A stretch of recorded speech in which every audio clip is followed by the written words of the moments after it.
Hey everyone, welcome back to our channel. For today's video, we are going to talk about using the Affirm Debit Card, a convenient and flexible way to manage your finances. Whether you are new to it or just want a quick refresher, we've got you covered. But before we dive into all of it, make sure you hit the subscribe button below and ring the notification bell so you never miss out on our latest content. Right, so debit card of the firm typically don't have any annual fees or monthly fees or overdraft fees. It makes it cost effective for managing your finances because unlike traditional credit cards, Affirm debit cards usually do not require a credit check, making them accessible to a broader range of consumers. And also with Affirm's app and associated features, you can set spending limits, track your expenses, and establish a budget that suits your financial goals.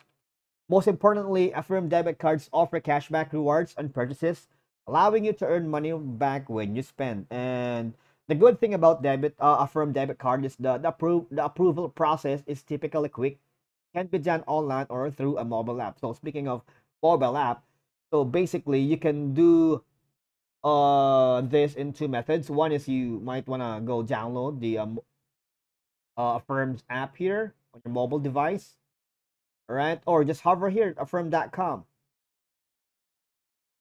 Okay, and once you've done that, I suggest you go here at the help center. This is a very helpful step-by-step guide on how to use your Affirm debit card. Right, and once again, you can request payments plans in the app before checkout and after checkout. If you pay in full first for an eligible purchase in stores or online, all right? So you can take the advantage of the full functionality of the Affirm card by linking your bank account. So if you don't, or if you haven't linked your bank account yet, you might want to do it, all right? So just click the link and you will be hovered here to another help center, which will definitely help you link a bank account to your Affirm card. It's really easy, guys. Just it's the on-screen instructions is really easy to follow. Okay, and I suggest you go and read all of the information here at the help center and understand. And once you've done that, I will see you all in the next video.